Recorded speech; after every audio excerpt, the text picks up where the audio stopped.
या देशामध्ये जेन झीची ताकद किती आहे हे अवघ्या देशानं अनुभवलेलं आहे आणि आता या ताकदीपर्यंत पोहोचण्यासाठी महाराष्ट्रात मुख्यमंत्री देवेंद्र फडणवीस यांचं कार्य या जेन झी मिलेनियर्स आणि जेन अल्फापर्यंत पोहोचवण्यासाठी नागपुरातील भाजपच्या 2 पदाधिकाऱ्यांनी नो युअर आयकॉन नावाची स्पर्धा जी आहे ती सुरू केलेली आहे आणि तब्बल 1.5 लाखपेक्षा जास्त तरुण जे आहे विद्यार्थी मग ते जेन झी असो मिलेनियर्स असो किंवा अल्फा असो हे सगळे याची जॉईन झालेले आपण बघू शकतो या ठिकाणी आणि धूम आहे प्रत्येक शाळेमध्ये सध्या याची चर्चा आहे की नो युअर आयकॉनबद्दल काय काय कामं केले देवेंद्र फडणवीसांनी त्याची पेंटिंग काढण्याचं काम शाळेत वर्गावर्गात सुरू आहे आणि ही संकल्पना आहे भाजपचे 2 पदाधिकारी रितेश गावंडे आणि विष्णू चहांदे यांची। मी रितेश तुला विचारतोय किती मुलं जेन झी तुमच्याशी जुळलेले आहेत आणि का तुम्हाला सांगावं वाटतं की मुख्यमंत्री देवेंद्र फडणवीसांची कामं सगळ्यांना माहीत आहे या पिढीपर्यंत पोहोचवण्यासाठी? 1,60,000 मुलांनी आतापर्यंत पार्टिसिपंट म्हणून रजिस्ट्रेशन्स केलेलं आहेत। आम्हाला आजपासनं कमी जास्त रजिस्ट्रेशन थांबवावं लागत आहे कारण की इतका मोठ्या प्रमाणात प्रतिसाद आहे या सर्व युवकांचा, मग जेन झी असेल, जेन अल्फा असेल, मिलेनियल असेल, कारण की ज्या प्रकारच्या वीर स्पर्धा आहेत, कारण की आज माननीय मुख्यमंत्री देवेंद्रजी फडणवीस हे युवकांच्या प्रत्येक विषयावरती युवकाच्या विचारांप्रमाणे चालतात आहे। मग आपण जर पाहायला गेलं आज महाराष्ट्र जो आहे हा सर्वात जास्त अग्रगणीवरती आहेत आपल्या याच्यामध्ये AI वरती। आज महाराष्ट्राचं AI मध्ये सरकारच्या माध्यमातून मोठ्या प्रमाणात इम्प्लिमेंटेशन होत आहे। स्टार्टअपचे युनिकॉर्न्स जे आहेत हे देशातले सगळ्यात जास्त महाराष्ट्रामध्ये आहे आणि त्याला लागणारं जे पूरक वातावरण ते माननीय देवेंद्रजी फडणवीस साहेब यांच्या माध्यमातून आहे। मला सांगा, तुम्ही छोटी छोटी मुलं आता बघितले की घरामध्ये देवेंद्र फडणवीसांचं काम काय ते शोधतायत, ChatGPTवर शोधतायत आणि त्याची पेंटिंग करतायत, काय सांगितलंय तुम्ही पोरांना नेमकं? आम्ही खऱ्या अर्थाने विकसित महाराष्ट्र 2047, विकसित नागपूर 2047 या विषयांना घेऊन आम्ही तरुणांपर्यंत, युवकांपर्यंत, त्याचप्रमाणे मुलांपर्यंत जातो आहे।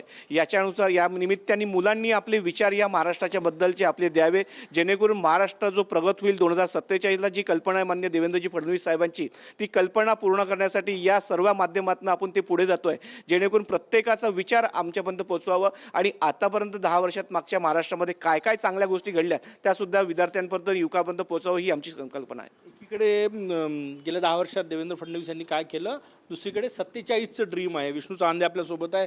या 2 सुपीक डोक्यांमधनं ही संकल्पना निघालेली आहे की जेन झीपर्यंत पोहोचायचं आहे, मिलेनियर्सपर्यंत पोहोचायचं आहे, जेन अल्फापर्यंत पोहोचायचं आहे। ते कसं पोहोचता येईल, कारण की हे काम देवेंद्र फडणवीसांचं जेन झी किंवा सगळ्या पिढींपर्यंत पोहोचत असलं तरी भविष्यात मतांची ही पेरणी आहे, हे कोणी नाकारणार नाही। विष्णू काय सांगशील, म्हणजे किती लोकांपर्यंत पोहोचणार आहे तुम्ही, कसे इव्हेंट्स आहेत? यामध्ये खरा हेतू हा आहे की सर्वच युवकांपर्यंत पोहोचण्याचा याच्यामध्ये आमचा प्रयत्न आहे।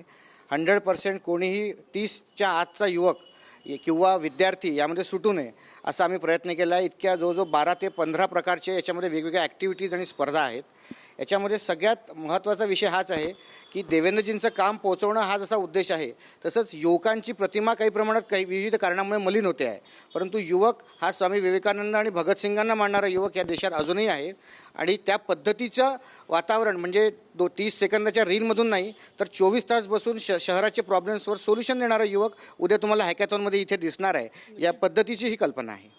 मला एक सांगा, या संकल्पनेचा जन्म जो आहे तो आत्ता देशात जे आंदोलन झालं जेन झीचं, त्यातून जन्म झाला तुमच्या कन्सेप्टचा।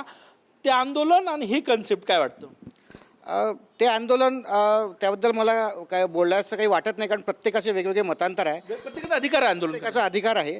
परंतु आंदोलन हा एक युवकाचा स्वभाव आहे। एखाद्या विषयावर अन्यायाविरुद्ध पेटून उठणं हाही खरी तरुणाचा स्वभाव असतो, परंतु फक्त आंदोलन आणि बंडखोर हा स्वभाव तरुणांचा नाही, तर कन्स्ट्रक्टिव्ह आणि रचनात्मक दृष्टीने देश पुढे घेऊन जाणं ही खरी तरुणाई आहे आणि हे वारंवार या देशाने सिद्ध केलं आहे। त्यांच्यापर्यंत पोहोचण्यासाठी देवेंद्र फडणवीसांचे कामं तुम्ही पोहोचवताय शाळेत, घराघरात। आमच्या मते या सर्वांसाठी, विशेषतः नागपूरकरांसाठी ही स्पर्धा असल्यामुळे, हे अभियान असल्यामुळे, नागपूरमध्ये सगळ्यात मोठे युथ आयकॉन हे देवेंद्रजी आहेत, त्यामुळे त्यांना पाहूनच प्रत्येक युवक प्रेरणा घेऊ शकतो आजच्या काळात, म्हणून आम्ही त्यांना डोळ्यासमोर ठेवून स्पर्धा केली। शेवटचा प्रश्न आहे, फक्त नागपूरपुरतं मर्यादित असणार आहे की तुम्ही महाराष्ट्राचा विचार करताय? कारण की देवेंद्र फडणवीस फक्त नागपूरचे आयकॉन नाही, ते महाराष्ट्राचे आयकॉन आहे आणि त्यामुळे महाराष्ट्राचाही विचार केला आहे।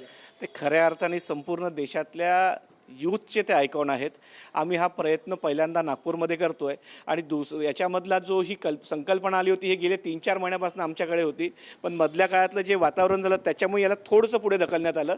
कल्पना ही पहिले आली, नंतर आंदोलन झाले. नक्कीच खूप खूप धन्यवाद. मी हे दाखवतोय बघा, अशा प्रकारे नो योर आयकॉन नावाची स्पर्धा नागपुरात घेतली जाते. शाळांमध्ये त्याचे बुकलेट पोहोचलेले आहेत आणि सगळ्यात महत्त्वाचं म्हणजे ज्या जेन झी आहे, मिलिनियर्स आहे, जेन अल्फा आहे, त्यांच्यापर्यंत देवेंद्र फडणवीसांचं काम पोहोचावं यासाठी किती भक्कम तयारी या भाजपच्या पदाधिकाऱ्यांनी केलेली आहे. हे पुस्तकांचे गठ्ठे तुम्ही बघताय, हे पुस्तकांचे गठ्ठे या ठिकाणी बघा, हे प्रत्येक शाळेमध्ये चाललेले आहे, प्रत्येक विद्यार्थ्यापर्यंत चाललेले आहे आणि यामध्ये माहिती आहे.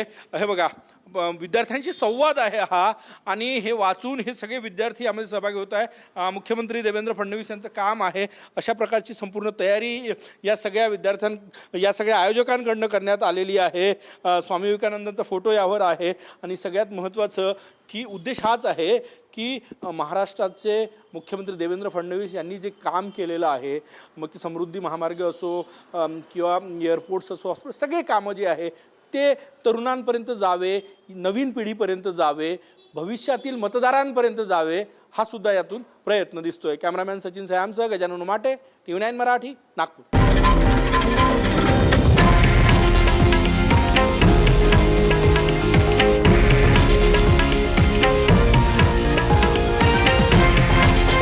हे आहे देशातील नंबर 1 न्यूज नेटवर्क आणि आपण पाहत आहात TV9 मराठी, एकमेव.